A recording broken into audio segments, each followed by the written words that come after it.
class. Again, this is PLARHG History and Geography. My name is Jonathan. I am your teacher for this course. Yes, we're looking at week 7. We are at class 2 since this is a Thursday. Yes, the Toronto Blue Jays won again last night. They are still alive. Just a reminder, we have 2 more weeks in this term left after this class. That's right, 2 more weeks left in this term. Remember, this is a 9-week term for PLARHG History and Geography.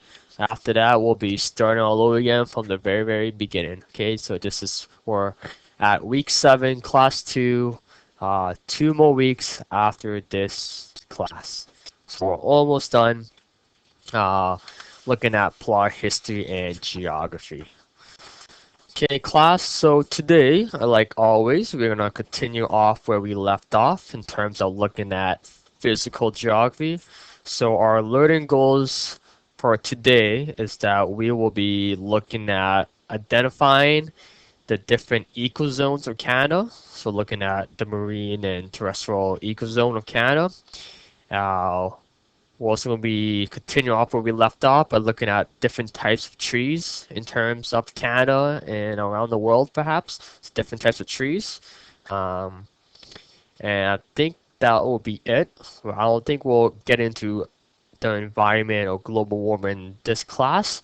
We'll start the environment and global warming issues starting next week because I think that's a big topic. Okay? So without further ado, we're gonna continue where we left off. So I'm gonna do a bit of review just to cover over some key points, key topics of what we talked about last class on Tuesday. Just a reminder, you can always go back to my YouTube channel and check out all my previous lessons that you may want to check out again or may have missed.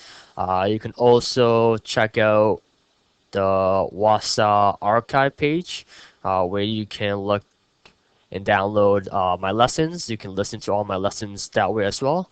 You won't be able to see all my slides, but you can just listen along to all my lessons. So there's many ways you can check out all my old lessons.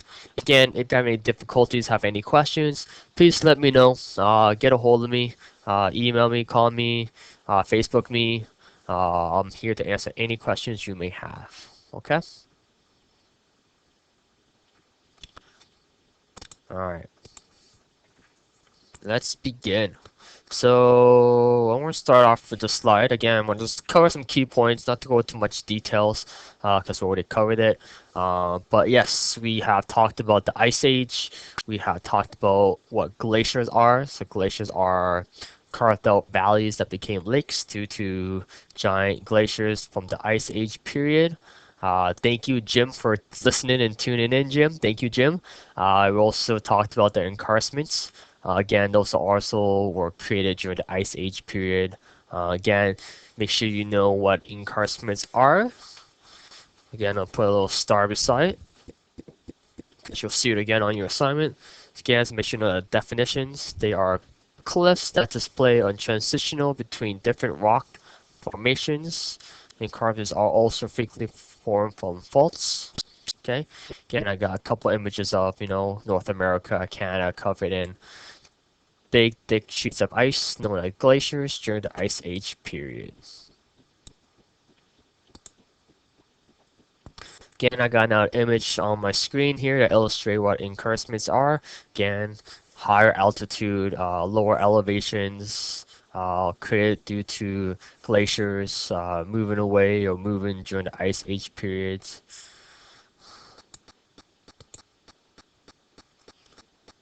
Again, we also talked about what is the Niagara encarcement, which is an article in your textbook, which is on page 42. Again, there will be a couple questions on your assignment that deals with that article. Some main points that you need to remember are that the Niagara encarcements have been created due to erosion. They have created very complex landforms. And encarcements are not a geological fault, but a krusta. Okay, so erosions created all these land sediments, which makes the land look very complex. Again, different elevations where we have higher elevation, lower elevation, due to um, time progresses due from the ice age and glaciers. Yeah, so make sure you go back and read the articles.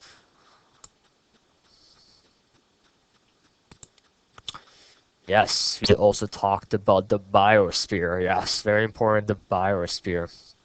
Again, so what the biosphere reserve, its goal and purpose uh, was to protect a particular area, kind of like the ecozone, um, based on the particular development.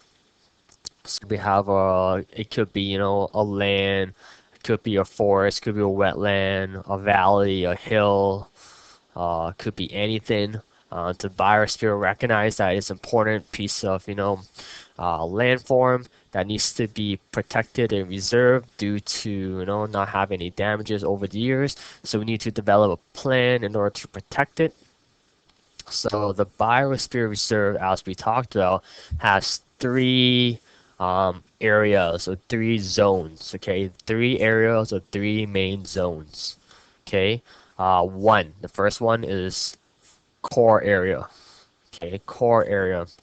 So the core area is that basically we have identified a particular natural feature. Again, it could be a stream, a valley, a wetland, or any particular piece of land. That is called the core area. Okay, that's the core. That's the first zone. Then we move on to the second zone, too, the buffer zone. Okay, the buffer zone. So what the buffer zone is that the resource management creates activities in order to conserve that particular piece that needs to be protected. So we're developing activities around the area that needs to be protected. That is the buffer zone. Okay. So think of like taping off a particular area where people cannot enter or walk through and such. That's kind of up the buffer zone. Okay. And lastly, number three, the transitional zone. Okay, the transitional zone, well, which is a zone or the area that's outside of the buffer zone. So what the transitional zone does is that it involves local landowners. They encourage them to participate in terms of resource management in order to help develop and protect that piece of natural feature. So now we're engaging local land citizens around the area in order to help protect that piece of feature. Okay. Again, make sure you know what the biosphere main purpose is. Make sure we understand what the three main zones or the three main areas are. Again, they are the core area, the buffer zone, and the transitional zone. Again, that is on page 43 of your textbook. Okay? Core area, buffer zone, transitional zone. Okay? Perfect. Yes, and we talked about the types of rocks, different types of rocks that we have on this planet. They are one, indigenous rock, two, sedimentary rock, and three, metamorphic rock. Okay, again, I need to know all three types of rocks. So igneous rock, sedimentary rock, and metamorphic rock. Make sure we understand and know how they are created and formed. Okay, nothing too difficult there. Again, that is on page 45 of your textbook. Okay, it's outlined in capital letter types of rocks, bolded, underlined it. Okay, to help you find it.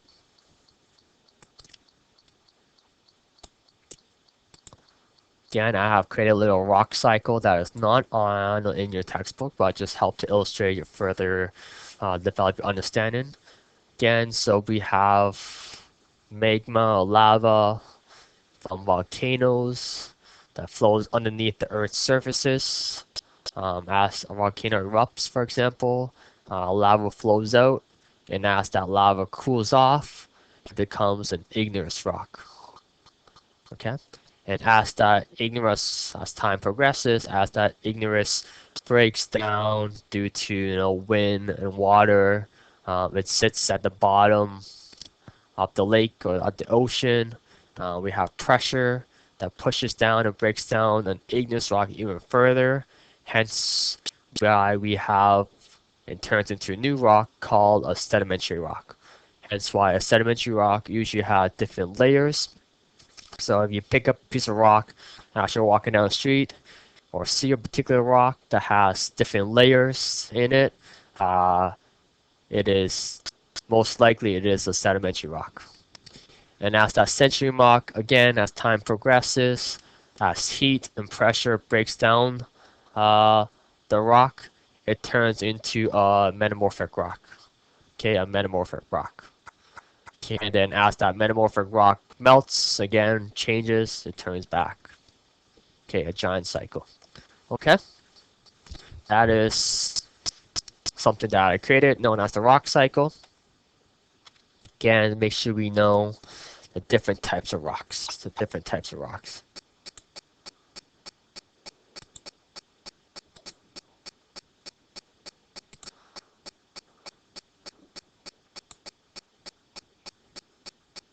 We also talked about assignment 12.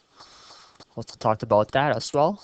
And we got Fort Hope again on the line and listening. Again, thank you for Hope for calling in. Good morning over there.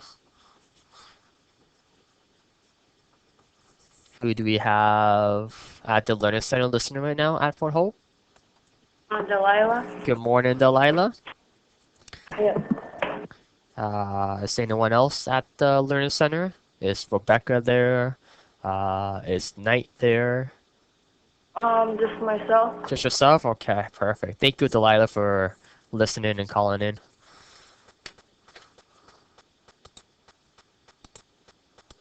Again, class, as you continue to make your way to class and as you continue to listen to our lessons and our class for PLARHG History and Geography, please let me know. It may be used in the Bridget software, so please let me know your name, which community you're from. That way I can jot you down and keep a track of who's coming to class and who's participating. Okay? So thank you, Delilah, for calling in over at Fort Hope. Again, we talked about assignment 12 uh, of the PLARHG geography section. Okay, again, lots of definition, no surprises there.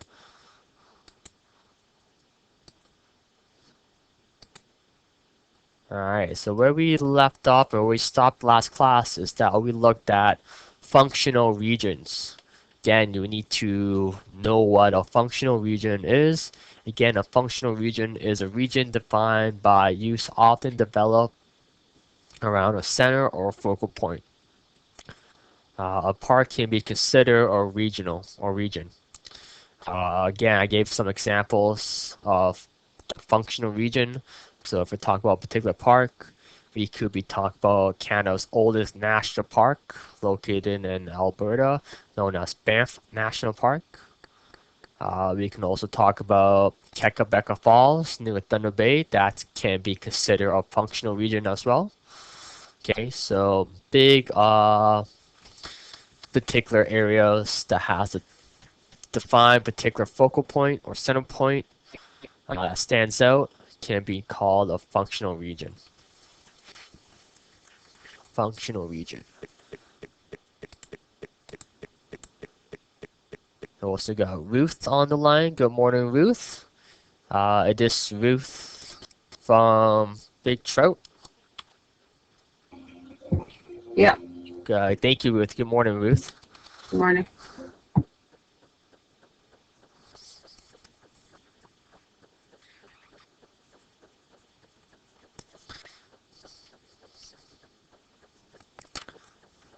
Thank you. Okay, so now we're gonna continue on. So as climate, as something we talked about last class, talk about weather and climate. We talked about climate, vegetation, and soil region are defined by natural forces. These three types of region usually have the same boundaries. Again, as the last class we talked about the difference between the weather and climate. So climate is defined as the average of all weather conditions over an entire year or a century or a decade. Okay, the average weather. Whereas weather is defined as the current condition on the day-to-day basis. Again, I have created on my next slide something I've created, something called the difference between weather and climate. Again, okay, so I got weather is a day-to-day change in the atmospheric conditions. Uh, Talking about what it is like outside, for example, on a particular day. So it could be sunny, cloudy, hot, humid, windy, raining. So today, this morning in Sulaco, uh, it was pretty chilly. We had a bit of rainfall, but I believe the sun is coming out shortly. So Delilah, what's the weather like in Fort Hope this morning?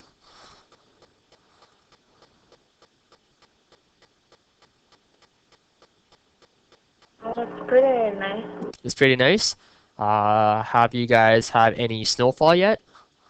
Yesterday, Oh wow, yesterday, excellent. Ruth, what about in Big Trout? What's the weather like today in Big Trout? Cloudy?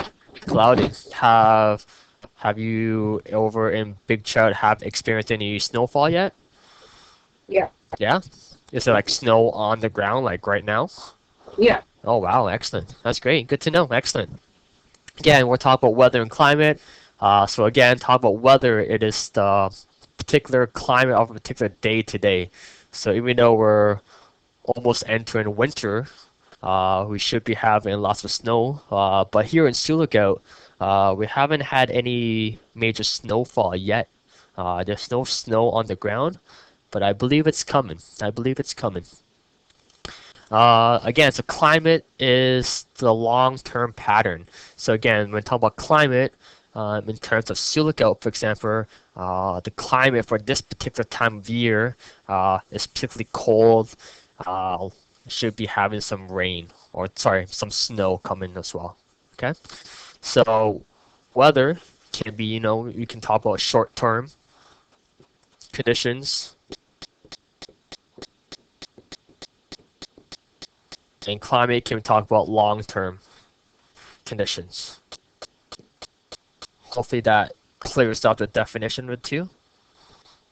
Again, if there's any confusions, anything that we don't understand, please let me know and I will further explain it in a different way. Alright, move it back to my slide. Okay, so due to weather and climate, it impacts different regions around particular areas that we live in Canada. Like I said, it impacts the soil, it impacts vegetation. So it impacts plants, crops, fruits and vegetables, trees, how they grow, especially farmers. So if we live in northern or northwestern Ontario, we notice that the climate is fairly cold. It's not much time for farming in terms of living in northwestern Ontario. Okay, so we don't have much great soil, for example. So that impacts what we can grow and what we can't grow and what grows in this particular area. So now we're going to quickly talk about trees, different types of trees. We'll talk about two types. We're going to talk about a coniferous tree and a deciduous tree. Okay, so again, you need to know the two names of these trees. So I'm underlined it right here. Coniferous tree and a deciduous tree. So a coniferous tree, for example, often has cones or a needle like leaves. So if you're walking out into your community or in the bush or in the forest, you see a tree that has a cone or has needles, it is often recognized or classified as a coniferous tree. So for example, we got a pine tree, a spruce tree, and a cedar tree. So a pine tree, spruce tree, and a cedar tree are a coniferous tree. Okay, they're classified as a coniferous tree. Okay, there are evergreens trees, have softwoods, seeds produced in the cone. Main purpose of this needle is to preserve moisture during winter. Okay, the ideal for plum and paper, good for forestry, uh, great for cold climate in Canada, so especially where we are in the communities up north, you'll see a lot of coniferous trees. Yes, there are lots of pine tree, spruce tree, cedar tree, as they love the cold climate in Canada. Okay. Whereas a deciduous tree, okay, deciduous are pretty straightforward. There are trees that often have leaves, and their leaves often fall to the ground. So again, if you're walking outside in your community and you see a tree that has no leaves and all the leaves are on the ground, that is classified as a deciduous tree. Okay, deciduous tree. Some examples of a deciduous trees are a maple tree, an oak tree, a walnut tree, birch, etc. Okay, so again, some example of a deciduous trees are a maple tree. Okay, no, it has the maple leaf. An oak tree, birch tree, and etc. Okay, often trees that have leaves that they fall to the ground, especially in the fall season. So here again in Silico, most leaves are definitely on the ground as they have fallen off due to the cold climate. Those trees are known as a deciduous tree. Whereas if I see a pine tree or cone tree, those are coniferous tree. Again, a deciduous tree grow in hot climate, short winters because they just fall off. They need good soil. Okay. So again, just to know the difference, a deciduous tree loses its leaves, especially in the fall. Again, I have a little map of North America on my screen. You notice that Canada primarily have lots of coniferous tree. And those are trees that have cones or needles, as we have cold climate here in Canada. Whereas the deciduous trees, we have them here too, but not as much. Okay? Types of trees, coniferous trees and deciduous trees. Again, on my smartboard screen, I got a couple images of different trees. Again, notice the needles on a tree. This tree right here. Again, I got a pine cone or a cone. Again, these types of trees are a coniferous tree. C for cone. Okay, coniferous tree. Hopefully that helps you remember. I scroll down. I got images of deciduous trees that have leaves, changes colors, fall to the ground. These are deciduous. Deciduous. Okay. Any questions on types of trees? Different types of trees. What trees are? Comments. Again, I got more images on my screen at the moment. Okay, tons of different trees. I've got a white spruce tree. Again, cedar tree. Again, notice the needles on the trees, the different pine cones, the cones. They can grow pretty tall, taller than a building for sure. So let's keep that in mind. Okay, those are coniferous trees, and as I scroll down, I got some deciduous trees. Again, notice the maple leaf that have seeds. I got an acorn oak tree, a willow tree, an ash tree, horse chestnut tree. Okay, tons of different trees. I'm no expert in trees, of course, but as we look outside, as we walk outside, On the land, we see tons of trees. So again, just make sure that we know the difference between two, and that helps further our understanding. As we're walking outside, we can be like, hey, that's a deciduous tree, or that's a coniferous tree. Okay?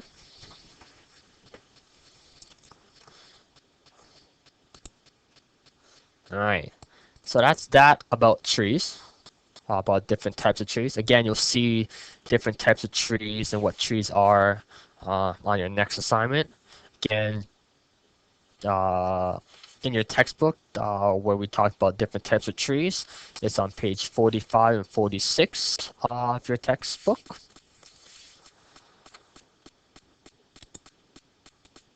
Okay, so now we're gonna kind of switch gears a bit.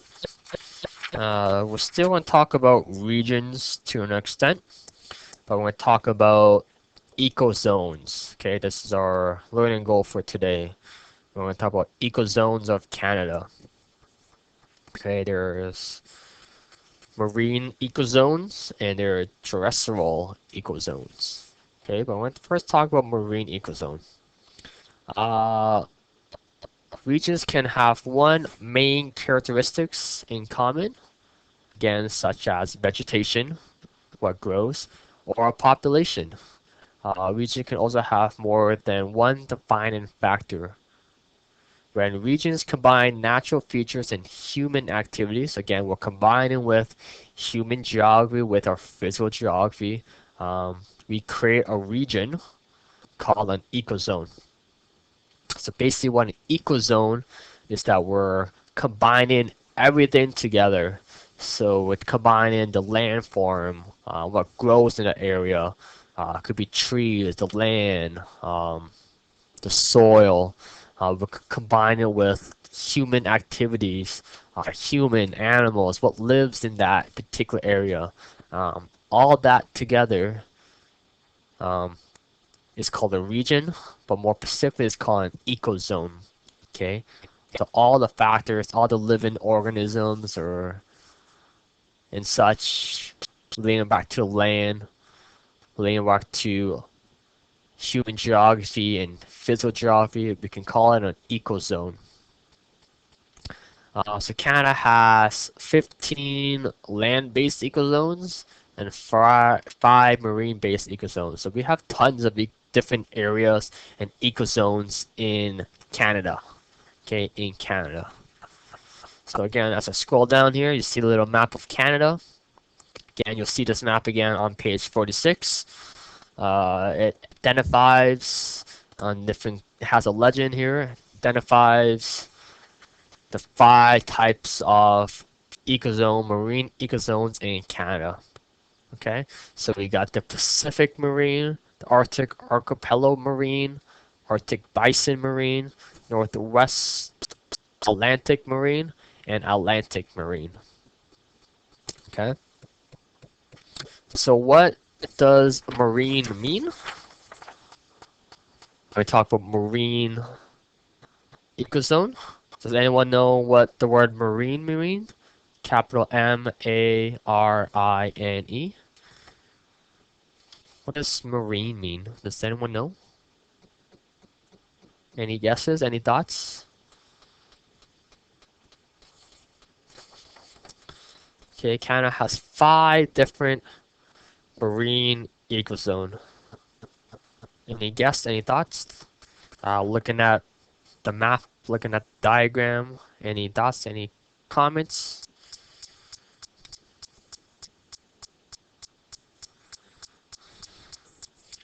Not sure? Okay. Well, marine simply means that it is related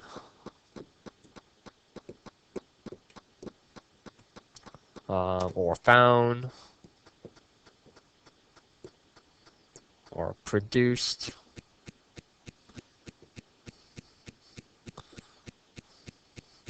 by the sea or the ocean or water. Okay, so when we talk about marine ecozone, okay, marine ecozone is related to or found produced by the sea, water, ocean, Okay, hence why all these ecozones are located in bodies of water or particular bodies of water around Canada. Okay, so marine. Okay, means water, the sea. For example, marine land, sea world. Okay, different animals. What is produced in these particular ecozones. Okay, so we have 5 particular marine ecozones in Canada. Okay, again, just to classify their names, there are the Pacific Marine, Arctic Archipelago, Arctic Bison Marine, Northwest Atlantic Marine, Atlantic Marine. Okay, don't get overwhelmed. I know there's lots of names, but again, I'm gonna go over all these ecozones, or some of them briefly. Okay, and you'll see questions on particular ecozone on your assignment. So as I'm going through and talking about these ecozones, either marine or terrestrial marines, make sure you know the name, so its name. So what is name? Okay. Again, make sure you key point about its location. Where is that ecozone located in terms of Canada? Its climate. What is the climate weather conditions like in that particular ecozone? Um, what's going to be types of animals? Okay, what kind of animal lives in that particular ecozone? Okay, could be a bear, could be a deer, a fox, polar bear, chipmunk, you name it. Okay, so make sure you uh, pay close attention to that as well. And lastly, human interference.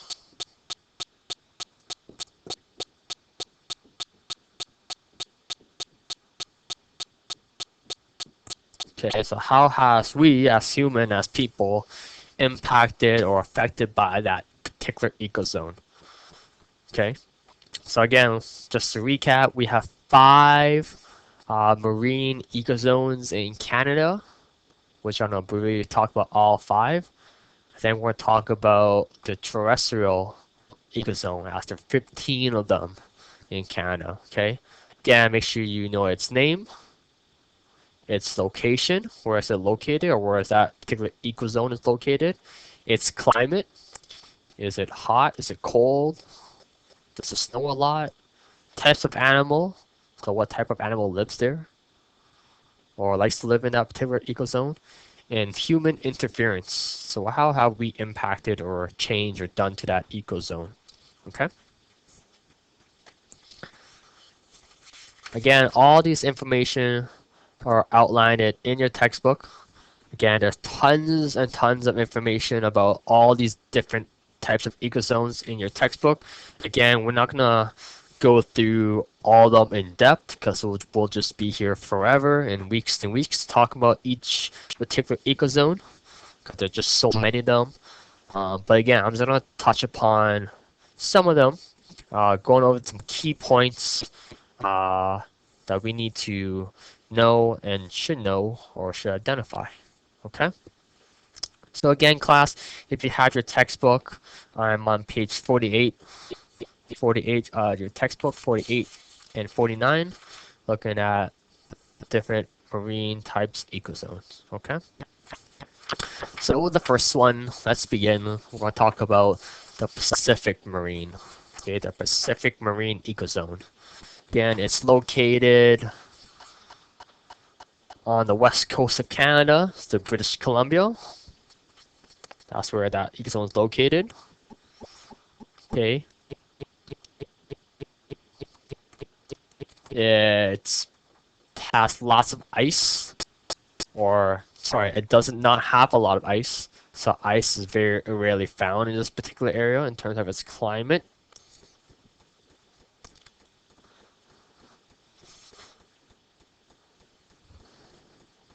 Okay, so the Pacific Marine is located on the west coast.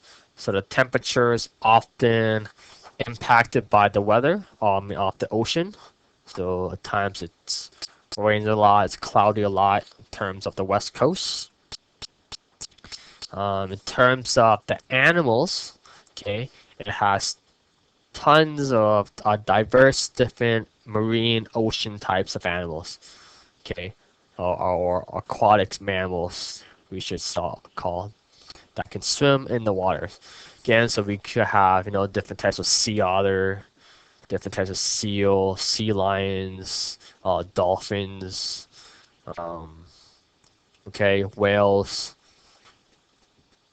tons, okay, blue whale, um, fin whale, okay. So all these marine type animals that can swim in the water likes to live in the Pacific marine area, okay. Again, there's tons of other animals too.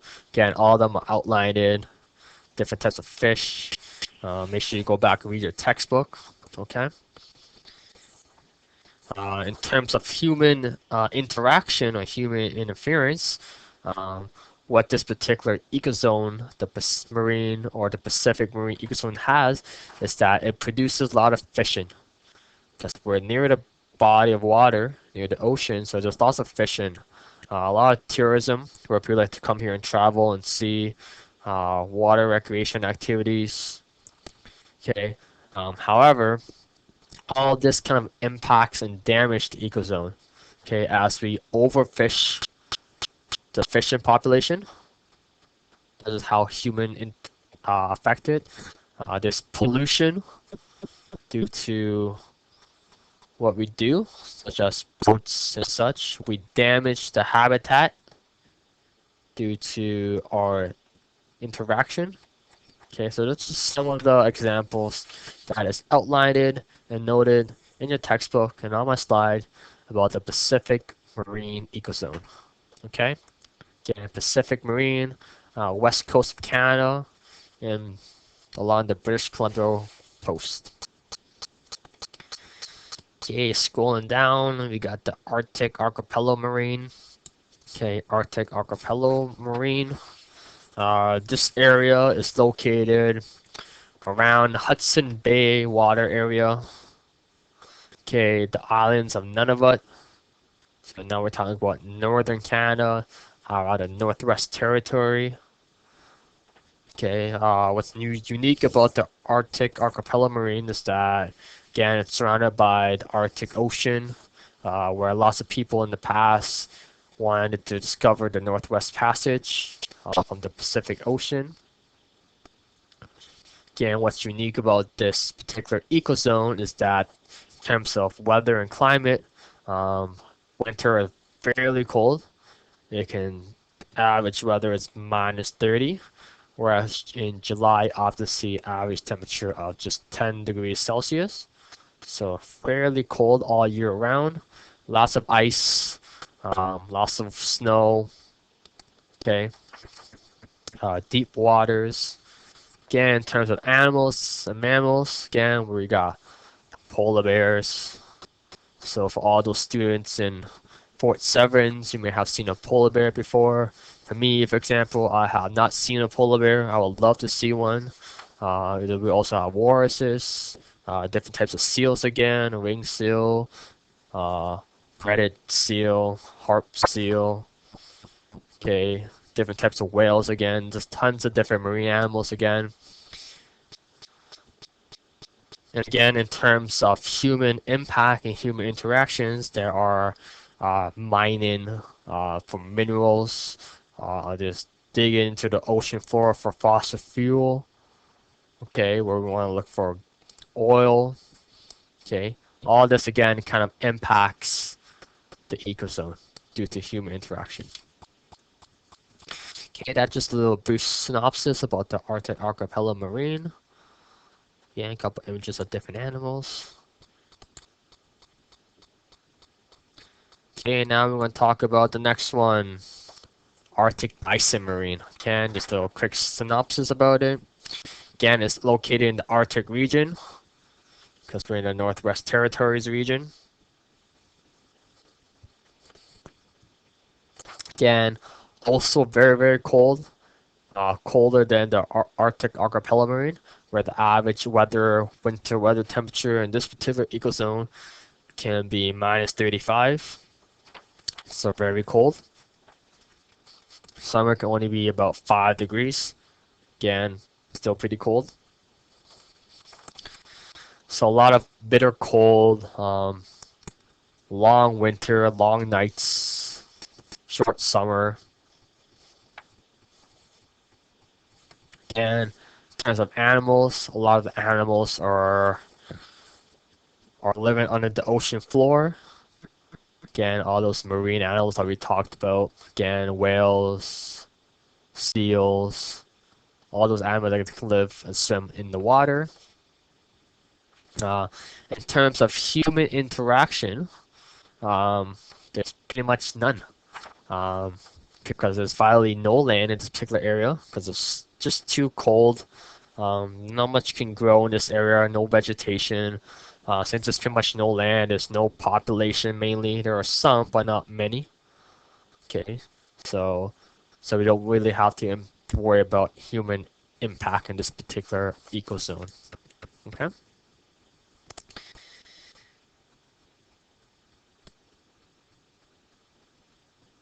Okay, moving along, we got the Northwest Atlantic Marine. Again, I'm going to touch briefly upon it. It's located on the St. Lawrence River that extends all the way to the East Coast, Labrador, Newfoundland, Quebec. It also extends all the way up north as well, near Baffin Island, towards Greenland and Ellesmere Island. Again, located near a body of water. Again, same types of animals that we have talked about, different types of whales. There's lots of fishing going on in this area too, similar to the west coast, because now I'm on east coast, so there's lots of fishing as well.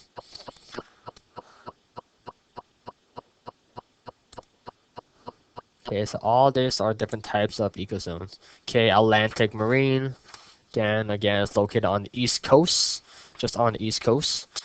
Nova Scotia, New Brunswick, Newfoundland,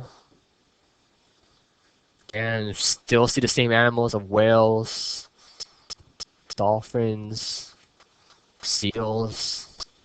Okay, again, fishing on the east coast, where there's overfishing. Okay, those are just some examples of marine type ecozone. Again, lots of similarities in terms of its characteristics, but again, make sure we understand the differences and the similarities between each of them. So its name, where it's located, again, it's outlined in your textbook. You can also refer to the maps, different types of landforms. Are there mountains, are there hills, are there valleys? Its climate, what kind of climate are we talking about? Is it cold? How cold is it? Types of animals, give some examples. There's tons of examples in the textbook. And how have human interference impacted that particular ecozone? Okay? Yes, I know there's lots of ecozones, a lot of information. Again, I don't expect everyone to know every single one of them and all the details about all of them. Okay, but just keep in mind about some. Okay, so make sure we know some. Okay, so now we're going to talk about the terrestrial ecozone. Okay, there are 15 of these.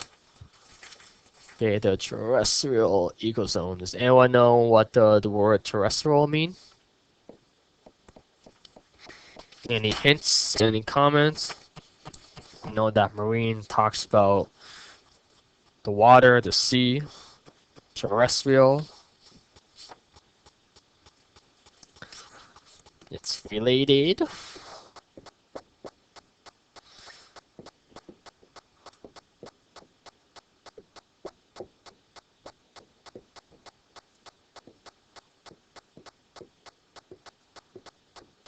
So the word terrestrial means it's related to the earth or the land. Okay, so now we're talking about different types of ecozone that impacts the land of Canada. Okay, the impact to land on Canada. We have talked about different marine ecozones that are in Canada or in bodies of water around Canada, on the east coast, the west coast, northern Canada, different types of bodies of water. But now we're going to move inland and talk about the 15 terrestrial ecozones of Canada. Okay, again, you can see a map on my screen.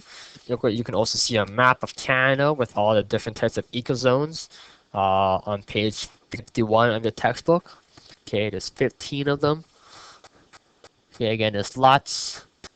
Again, I don't expect, like I said, I don't expect everyone to know all of them. Okay, but I will talk briefly about some of them. Okay, scroll down here again. All the different types of ecozones in Canada. There are just tons, depending on where you live in Canada. It impacts the climate, the soil vegetation, human interactions, all that impacts are called ecozones. Okay? I know we're almost running out of time today. So I'm gonna just zip through all these slides for a moment today and go to your next assignment. Okay, just talk about your next assignment because I think that's a bit more important. So if you have assignment 13 in your workbook, you can turn to that. Assignment 13. Okay, so I'm gonna spend some time now just to go over some of the questions on assignment 13. So we're almost near the end. There are 3 more assignments after this one. Okay, there's 16 assignments in all total for plot history and geography. So we're almost there. Okay, so if you're on pace with me and what I'm teaching, we're almost there. But again, just a reminder, some of us maybe working on their own pace, which is okay too. So just continue to work hard. Don't be discouraged. If you're stuck on it, then please let me know. I'm here to help. But in terms of this lesson, we're on assignment 13, and we're almost done. Okay, we're almost done. Okay, so assignment 13 out of 23 marks. Question number 1, what is a functional region? Okay, what is a functional region? Again, you can give a definition of what it is, give an example of what it is. Okay, again, just a reminder, write in full, complete sentences, periods, capitals, check for spelling too. Okay, that's Q2, so you may lose marks if you didn't spell anything correctly. So you can use your devices or spell check perhaps, so make sure you check for spelling as well. So proper working on our writing skills, okay, which is very, very important. Question number 2. Explain what is meant by the term weather and the term climate. Again, we have talked lots about it. Okay, explain what is meant by the term weather and climate, including why the term means something different. So we would need to explain what is weather, what is climate, so a definition for each, and explain why they are different, how they are different in terms of weather and climate. Okay? Don't just give me a definition for each, but then again need to explain why they are different. Okay? Next question, talk about the types of trees. What are the characteristics of a coniferous tree? So in other words, describe what it is. Put that in a different color. Describe what it is. Okay, so give examples. So if I'm walking down the street, describe me what a coniferous trees look like. Okay, question number 4. What are the characteristics of a deciduous tree? Again, give examples, name different types, why they are unique. What are the characteristics of a deciduous tree? Question number 5. What is an ecozone? Again, we talked about it today. Again, if you don't remember, it's in your textbook. So what is an ecozone? Again, more definitions, no surprises here. An ecozone is dot dot dot. An ecozone is when dot dot dot dot dots. Okay, explain your answer. Okay, provide lots of detail, lots of details. What is an ecozone?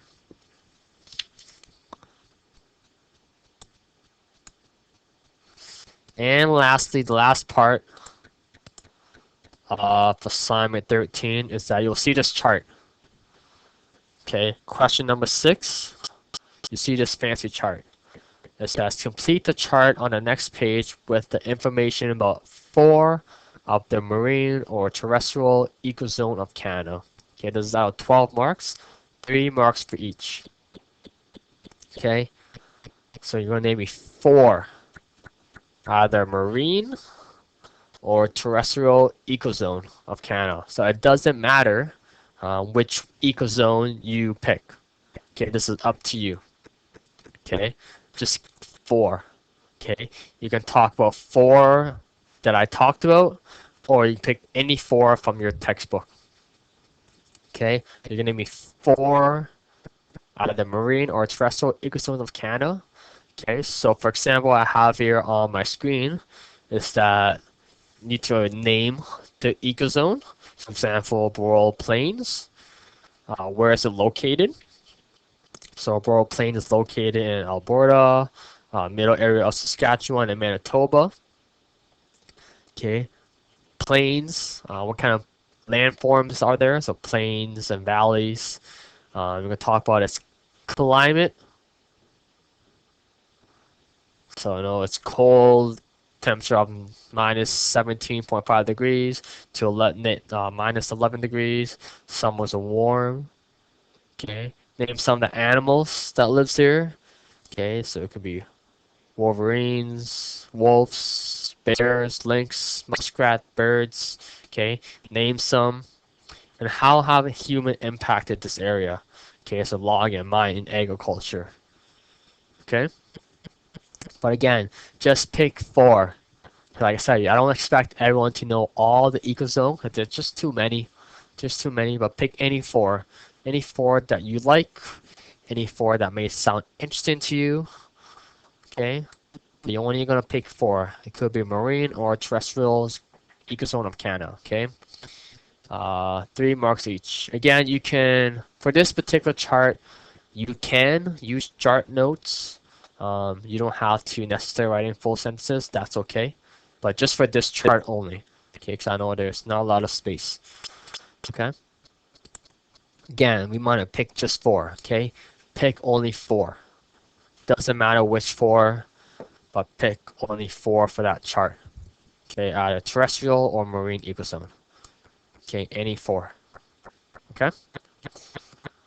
Again, I'll explain it again next week as we have a bit more time. But are there any questions at the moment? Delilah, are you still there at Fort Hope listening?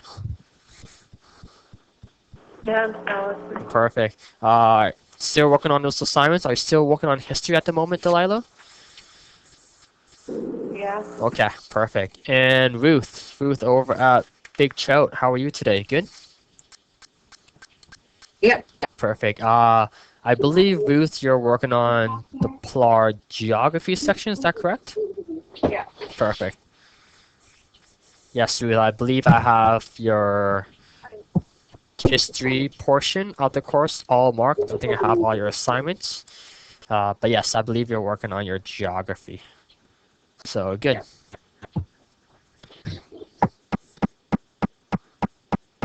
Are there any questions at the moment, Delilah, or any questions, Ruth, that you may have with your assignments? Anything you're not sure of, anything that you want clarifications on while I'm here on the line?